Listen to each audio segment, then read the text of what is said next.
Ladies and gentlemen, welcome back to another video here on the Parker Love Sports YouTube channel. My name is Parker, and thank you for taking a few minutes out of your day to spend them here with me. In today's video, we're going to be going over my top 10 tight ends for the 2024 NFL Draft happening in just over a week, I would say a week and a half-ish. As you're seeing this is going to be released on Tuesday, April 16th.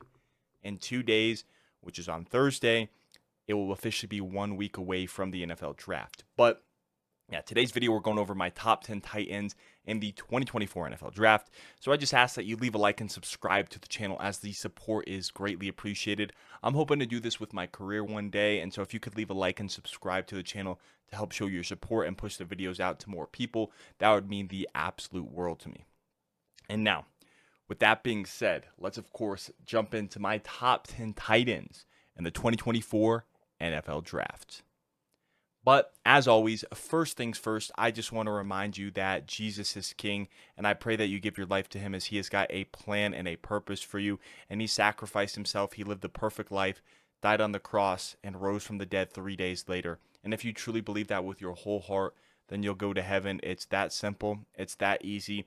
A lot of people think it's how many times we go to church or how many times we do these good works. And well, those things are good, and as Christians, we should want to do those things once we've given our life to Jesus. It's not what saves us. The only thing that saves us is our faith in Jesus and the works that he did on the cross of living the perfect life, sacrificing himself and dying on the cross and rising from the dead 3 days later.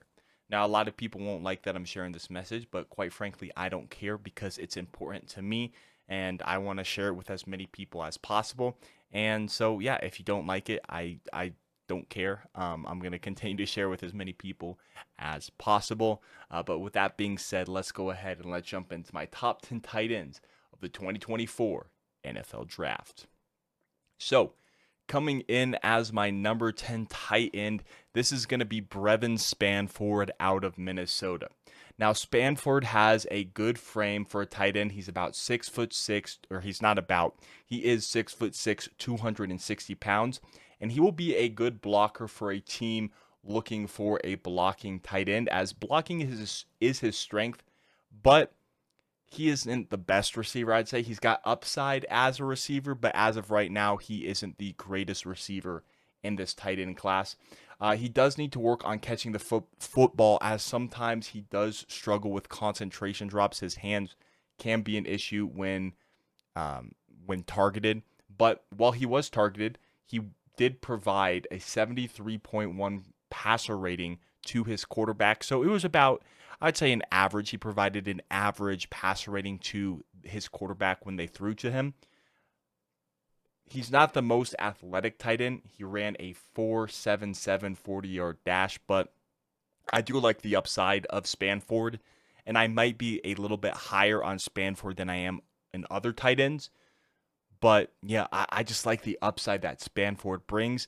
Mostly he will be a blocker in the NFL, I would say. So as a Broncos fan, I'd say we're probably not going to target him, as I like the blocking tight ends we have right now. We need that vertical receiving threat at the tight end position. But yeah, Brevin Spanford is my number 10 tight end.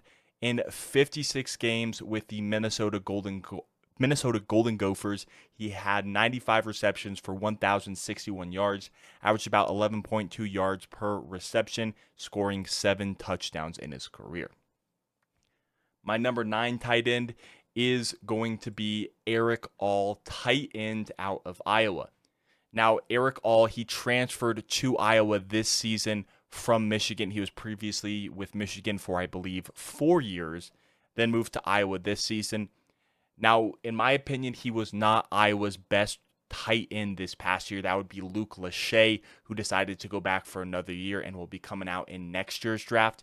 But Eric All is still a solid tight end in his own right.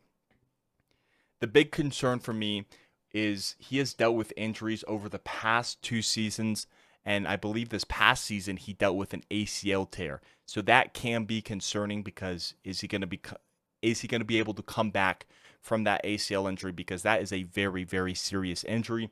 So we will have to see. But he has solid speed, and he is a receiving threat at the tight end position.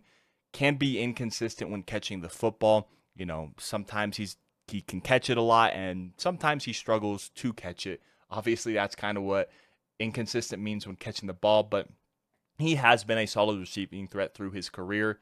He does need to improve as a blocker. I feel like that's kind of a trend for a lot of tight ends in this year's class, but a lot of tight ends do need to improve as a blocker because some of them are essentially extra wide receivers at the tight end position. But if they want to be a fully complete tight end, they do need to develop as a blocker. But he's got high athleticism, and because of his athleticism, he has a big route tree. He can run many routes in the route tree. He's quick and explosive when making a break in a route. So if it's a comeback route, very explosive in breaking and coming back to the ball. If it's an in route, he explodes and uses a quick cut to cut in. Obviously, you guys know what cuts are, but he's very explosive when making his cuts. Now, in 40 games between the Michigan Wolverines and the Iowa Hawkeyes, he had 75 receptions for 864 yards, averaging about 11.5 yards per reception, and scored 5 touchdowns in his career. Moving on to my number 8 tight end, that is going to be Jared Wiley, tight end out of TCU. Now, Wiley possesses a very good frame as a receiving tight end. He is 6'6", 249 pounds, and he has very reliable hands and a big catch radius to grab any ball that is thrown in his direction. Now, the biggest thing that I like about Jared Wiley is he uses his hands to catch and not his body. He's a hand catcher, not a body catcher. So he's going to attack and catch the football out in front of him with his hands and not let the football hit his chest and then catch it that way, because that is not how you catch a football. That is not good technique, and a lot of coaches are going to not want their tight ends to catch it like that. They're going to want them to use their hands to catch it out in front of them, and Jared Wiley is very, very solid at that. Now, I should mention before I continue here that Jared Wiley did play these past 2 seasons with TCU, but the previous 3 seasons he was with the Texas Longhorns. I should also mention, and I keep forgetting to mention it at the top of the video, at the beginning of the video, that while I do my own scouting, I also use a lot of different references, reading, and I watch my own film, but I also read a lot and watch a lot of videos on what other people have and how other people scout. So this is a combination of what I see and what a bunch of other people see. Because as much as I want to be this pro scout, this great scout, I'm not at that level yet, so I use other people as resources. So this is not all my own work, and I just wanted to throw that out there. So I do watch film, but I also get help from other people as well. So yeah, I wanted to mention that, but let's continue as well. Wiley is a decent blocker, but he is mostly used as a vertical and receiving threat at the tight end position. He's a guy who I'd love for the Broncos to target in the later rounds, potentially like the 4th, 5th-ish round, whenever he's going to be available. Maybe the NFL's higher on him than I am. I don't know. It's kind of hard to tell. Sometimes the NFL is higher on a player than the media is, and sometimes the media is higher on a player than the NFL is. But I do think as a Broncos fan, we need that vertical receiving threat at tight end because Greg Dulcich, he's been getting hurt a lot recently, so we need that receiving threat. And Wiley provides just that. Now, while he is elite on the deep and intermediate routes, his short route game can use some work. The slants, the drags, those underneath routes, he does need to work on that. But his seams, his fades, his go routes, his posts, stuff like that, he is better as a deep route runner. And so he does need to work on the short game. Now, one thing that he doesn't do is he doesn't break many tackles when the ball's in his hand. He is going to try and use his athleticism and agility and skill to pick up extra yardage, but he doesn't break many tackles when people wrap him up. So that is something he might want to try to improve on in the NFL. But during his career with both the Texas Longhorns and the TCU, the Texas Christian University Horned Frogs, he played in 59 games with 90 receptions. He had 1,013 receiving yards, averaged about 13.3 yards per reception, and scored 15 touchdowns. Moving on to my number 7 tight end, that is going to be Ben Sinnott, tight end out of Kansas State. Now, Sinnott is a very athletic tight end who has lots of speed and agility, with the ability to run a dynamic route tree at all levels. He excels at beating man coverage. I'd say that is his strength. Can beat zone coverage, but where he excels is beating man coverage. His athleticism and frame makes him a dynamic receiver to the offense at the tight end position. He's 6'4", 250 pounds. He ran a 4.68 40-yard dash and a 6.8 2-3 cone. He's a decent but not a great blocker, and that's an area that he does need to improve at in the NFL. He has a great run after the catch ability and makes plays when the ball is in his hands. He does need help when blocking, though. You can't leave him one-on-one on an island when he is blocking. He will struggle. He can help chip block, or if you do need him to stay in and block, you're going to have him double team with the offensive tackle. So leaving him one-on-one to block an edge rusher in the NFL would be a mistake at this time in Sanat's career. But he did play his whole career at Kansas State with the Wildcats, and in 38 games, he had 82 receptions for 1,138 yards, averaged about 13.9 yards per reception, and scored 10 touchdowns on the season. Moving on to my number 6 tight end. This one's going to be close to home for us Coloradans. Now, I'm not a CU, I'm not a CSU fan when it comes to college football. I'm just saying it comes close to home because I was raised in Colorado. So, yeah, obviously it's one of the Colorado colleges. Once again, not a fan of either of them. But, and if you guys want to know my favorite college team, we can discuss that in a later video at a later date. I've discussed it in the past, but we don't need to get into it here.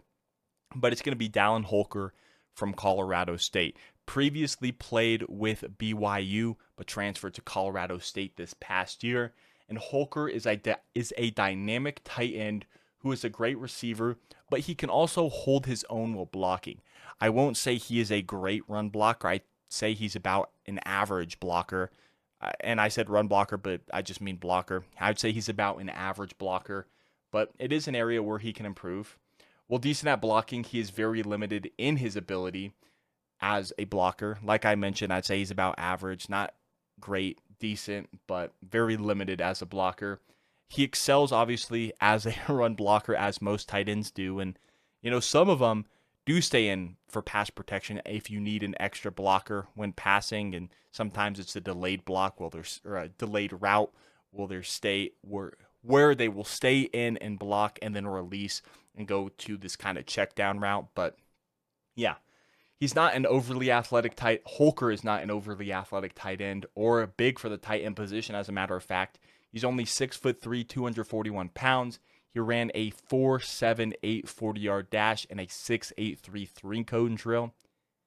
I'd say he's a decent route runner. Nothing is spectacular. I'd say probably about average in his route running ability.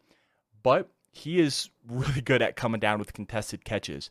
I don't know if you watched him at the combine when they were going through all the receiving drills for the tight ends. He was just pulling in everything, making some one-handed grabs, catching everything. He is very good at contested catches. He also has long arms and big hands, which makes his catch radius gigantic. If you throw it anywhere in the vicinity of him, he is most likely going to catch it and bring it in to make that reception. He has 33 and 5/8 inch arms and 10 and a quarter inch hands. During his career with both the BYU Cougars and the Colorado State Rams, he played in 40 games with 106 receptions.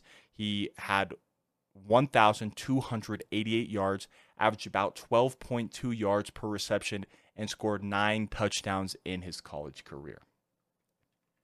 Moving on to my number 5 tight end in this year's class. That is going to be Cade Stover, tight end out of Ohio State. Now, Stover is solid as both a receiver and a blocker. I would say if you're looking for that hybrid guy who can be a solid blocker and receiving threat, I think Cade Stover is going to most likely be your option. Of course, I believe Brock Bowers can do that as well, but many teams won't have a shot at him because he is going to go very early in this draft. So if you're a team who is later on in the draft, or you miss out on Brock Bowers, or you pass on Brock Bowers to go a different player, and you want a hybrid tight end who can be a receiving threat and a solid blocker, I think Cade Stover is your next best option. Now, Cade Stover played a while at Ohio State. He was with Justin Fields when Justin Fields was at Ohio State. Then he was, of course, was with C.J. Stroud. And then he was also with Kyle McCord this past season. But yeah, Cade Stover is a solid receiver and a blocker. He has a good build with great athleticism. He is 6'4", 247 pounds. And I say great build. He's not this overly gigantic tight end. He's not the biggest tight end, but he's solid for the tight end position. I'd say maybe about average, just above average for the tight end position at 6'4", 247 pounds. But he ran a 4.65 40-yard dash, and that shows his athleticism right there. Now, he is a great route runner and has a dynamic route tree who makes quick and sharp cuts. Once again, one of those guys who's going to snap off the top of their routes and make those quick and fast cuts on those breaking. I guess for most routes, a lot of them break unless it's like a go route, but a lot of the time there is a cut that you need to make. And so he snaps those cuts quick and sharp. And yeah, sharp, quick angle. I'm kind of over-explaining things right now. I'm not kind of over-explaining things. I am over-explaining things right now. But he makes quick, sharp, explosive cuts. He's great at tracking the football when it's in the air and high-pointing the ball and coming down with it. When the football's in the air, it's going to be his, and he's going to come down with it. He has great footwork as well, which makes him a great route runner. He's also great at picking up, run after the catch yardage. When the football's in his hands, he's going to continue to run. He's going to break tackles. He's going to try and make players miss. Now, in terms of his blocking ability, he is a great run blocker with high upside, and he has the versatility to play as an inline tight end, or if you want to flex him out, he can also play at that.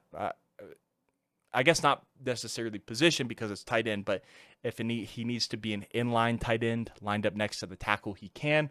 Or if he needs to be flexed out to be lined up, not right next to the tackle, but off the tackle, kind of where the slot receiver would line up. Not as a slot receiver, but where the slot receiver lines up opposite field, he can line up in that position as a flexed out tight end. You guys know what I'm talking about. I'm kind of just over-explaining things right now. But yeah, that's essentially Cade Stover in a nutshell.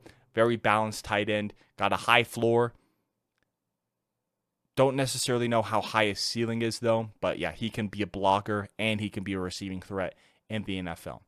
In 41 games with the Ohio State Buckeyes, he had 82 receptions for 1,058 yards, averaged about 12.9 yards per reception, and scored 10 touchdowns in his career. Now moving in to the top four. Number 4, we have Theo Johnson, who has really grown on me these past few weeks and has been a very high riser for me. I can't remember where he was at before this ranking, but yeah, right now he is number 4. And Theo Johnson is a high upside player who has a big frame at 6'6", 259 pounds, but also possesses great athleticism.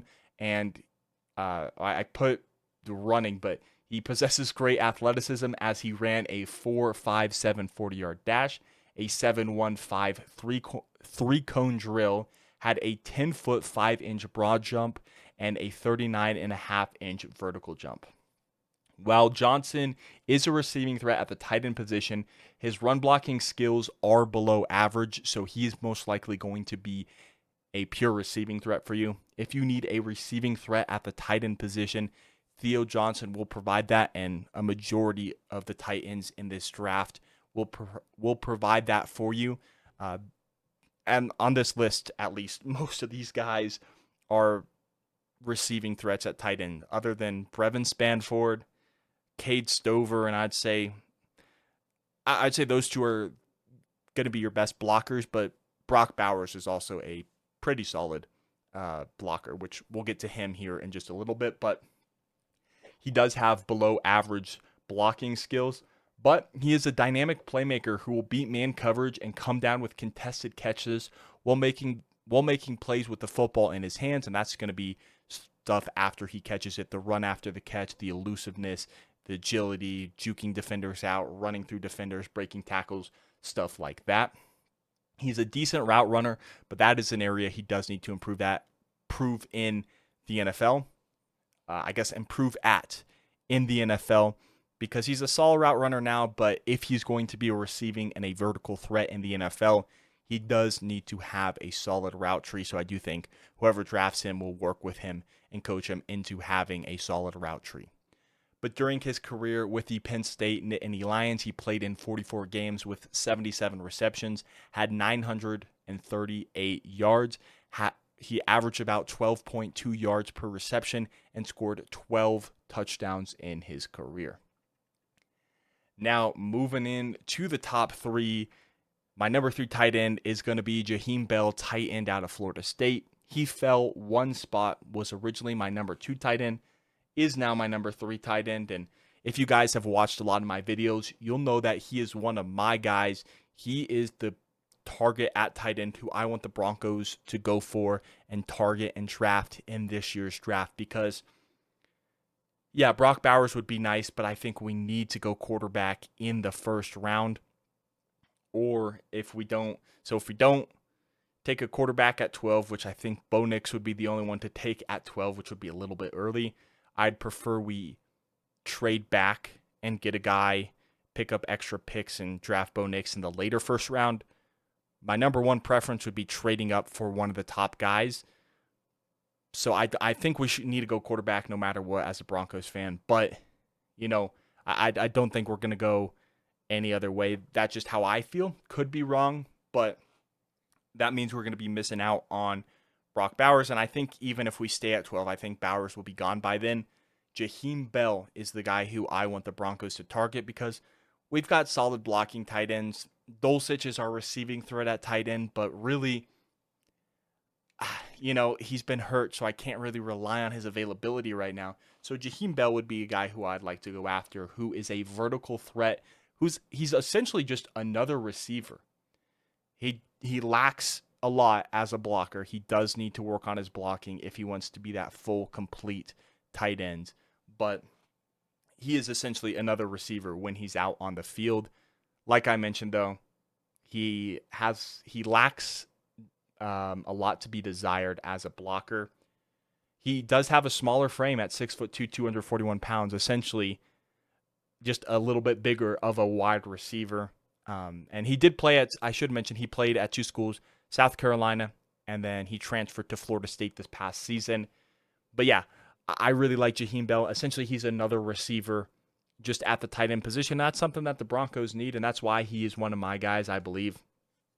He possesses long arms and large hands, giving him a good catch radius. He's got 33-inch arms and 10-inch hands. He's a very athletic tight end who uses his athleticism to stretch the field vertically, as he ran a 4.61 40-yard dash, which is pretty solid for the tight end position. It's nothing like crazy, but it is really good for the tight end position. I kind of just contradicted myself. I said solid and very good. I would say it's a good time for the tight end position. Maybe not so much for Jaheim Bell, who is mostly just a vertical threat. So, but at the same time, it's testing. Sometimes the players play faster at game speed. Sometimes they play slower at game speed. But I think it is a good time for Jaheim Bell at the tight end position. He comes down with contested catches and uses his athleticism to pick up extra yardage after the catch. But an area that he does need to improve on, along with his blocking ability, is he does need to improve as a route runner, because he is mostly going to be that guy running the fade, the seam up the middle, and those go routes, not really going to be running a whole variety and have a lot of versatility to his route tree at this time. So that is something that he does need to improve on in the NFL. Now, during his career with both the South Carolina Gamecocks and the Florida State Seminoles, he played in 43 games with 95 receptions with 1,260 yards. He averaged about 13.3 yards per reception and scored 9 touchdowns in his career. Now, moving in to the top 2 here, my number 2 tight end is going to be Jatavion Sanders, a.k.a. JT Sanders. Now, Sanders' build is a 6'4", 245-pound linebacker who is very talented as a receiving threat. But once again, you've heard me say this a lot, does need to improve as a blocker. He can line up as an inline tight end, or he can line up in the slot, and you'll notice that that is going to be similar to Brock Bowers when we get to him.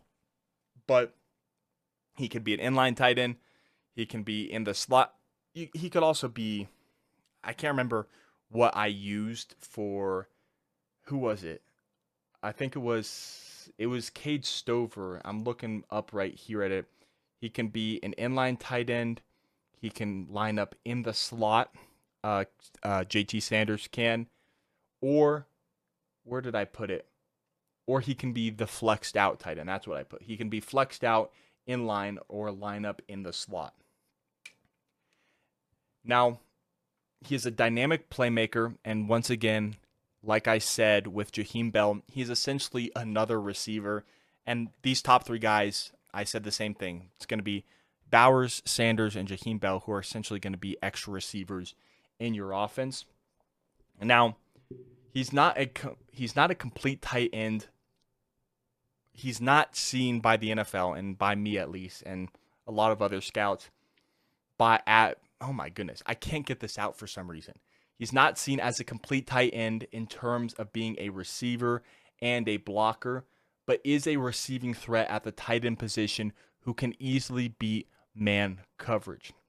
He's great at contested catches, he uses his strength to come down with the ball. He also catches the football with his hands and not his body. Like I mentioned with Jared Wiley, he's a hand catcher and not a body catcher. So JT Sanders, that's something you like to see when they catch with their hands and not their body. Now, he's not a terrific route runner by any means, but there is tons of room for improvement in the NFL in these areas, as well as being a blocker. He will need to improve at his blocking if he wants to be the everyday number one tight end in the NFL. And I feel like that can be fairly obvious. If you're not great at blocking, you do need to improve at your blocking if you want to be the number one tight end for a team for however long your career is going to be, a decade plus, 7 years, however long it's going to be. Now, during his career at Texas, he played in 39 games. However, his first year in 2021, it said he played in 12 games but didn't record a single stat. So if you do want to take off 12 games and put this essentially put him at 27 games, you can for all the stats listed below. But in 39 games or 27 games, if you want to take off those 12, he had 99 receptions for 1,295 yards. He averaged about 13.1 yards per reception and scored 7 touchdowns. Now, moving on to the number one tight end prospect in this draft and a top 5 player in this draft, it should be a surprise to nobody. It is going to be Brock Bowers, tight end out of Georgia. Now, Bowers might be the best tight end prospect I have ever seen. Now, granted, my channel has really only existed since the 2020 draft. I'd say 2019 is kind of when I started to do more research. I've watched the draft forever. I've watched it for as long as I can remember. But I started to get into wanting to scout in 2019, started my channel in 2020. And so the best tight end prospect in my career on YouTube, if we're going to go in that length, if we're not going to go based on how long I've been watching the draft, but if we're just going to go based on my YouTube career, 2021 Kyle Pitts would be the only competition right now. I guess also, but it wasn't part. I was going to say 2019 TJ Hawkinson, but that's before my YouTube career. So I would say the really only competition as the best tight end prospect I've seen would be with Kyle Pitts in Florida back in 2021. Now, he is a rare combination of speed, acceleration, and sure hands that are going to come down with the football when it is thrown to him. He's 6'3", 243 pounds. He's not the biggest tight end in the world. He's kind of like a receiver build, I would say, maybe a little bit bigger as a receiver at 243 pounds. I think obviously that's a little bit heavy for a receiver, but about in terms of height as a receiver, I'd say just a bigger receiver, which he honestly is. He honestly is. If you've watched Brock Bowers, he's just a bigger receiver. He has 32 and 3/4 inch arms and 9 and 3/4 inch hands. Bowers is an elite athlete who has a versatility to play as an inline, flexed out, or a slot receiver, all of which he did play in college. In fact, he used his versatility, I believe one play, he was lined up in the slot and it was a jet sweep and they handed the ball off to him on the jet sweep. He's a versatile weapon who can be used however you want to use him, in jet sweeps and receiving. If you want to hand the ball off, he could probably do that as well. Bowers is just such a talented player that, yeah, he is going to be a force in the NFL. He is going to be a force. Now, of course, you want to put him in the right situation, hopefully get him a solid quarterback. And yeah, but I really like the versatility that Bowers plays. Is he can be your tight end. He can be an inline tight end. You can flex him out. Or if you want him to play as your slot receiver, he can play as your slot receiver as well. Now, Bowers is an elite route runner who can run every route in the book. And when I say the book, I mean in the route tree. And he easily beats man coverage, but he also finds holes in zone coverage, so he can beat both man and zone. There's not one way to counter him. Now, Bowers was such a receiving threat at Georgia, and this is thanks to NFL.com. The stat is that he led Georgia in receiving. Here, let me just start over. Bowers was such a receiving threat that at Georgia, he led the Georgia Bulldogs in receiving yards every single year that he was in college. All 3 years that Brock Bowers was in college, he led the Georgia Bulldogs in receiving, which is crazy considering during his college career, they won 2 national championships. Now, Bowers also plays with solid strength, and he uses that strength to break tackles and pick up extra yards after the catch. While Bowers is not an elite blocker, Bowers, in my opinion, is still an above-average blocker. He's not going to do anything too crazy. He's not going to be the best blocking tight end you've ever seen, but he can hold his own as a blocker. If you ask him to block, he will block. If you ask him to be a receiver, he will be a receiver. Bowers explodes off the line of scrimmage with a quick burst and uses his acceleration to reach top speed quickly to burn by and run by his defenders. And finally, Bowers has great footwork, which makes him an elite deep route runner, but also Bowers uses his hands to catch the ball and not his body, which, once again, something you love to see you love to see your receivers and tight ends as a hand catcher and not a body catcher. Now, during his career with the Georgia Bulldogs, he played in 40 games with 175 receptions. He recorded 2,538 yards, averaged about 14.5 yards per reception, and scored 26 touchdowns in his career. Like I mentioned earlier, Bowers might be the best tight end prospect I've ever seen. It's tied between him and Kyle Pitts from 2021. We'll have to see how their careers pan out. Man, yeah. Versatile weapon.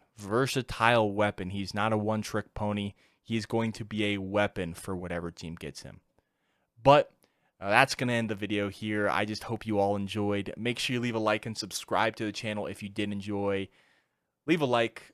I think I just said that, but it is what it is. Leave a like, subscribe to the channel if you enjoyed. My name is Parker, and I'll catch you in the next one.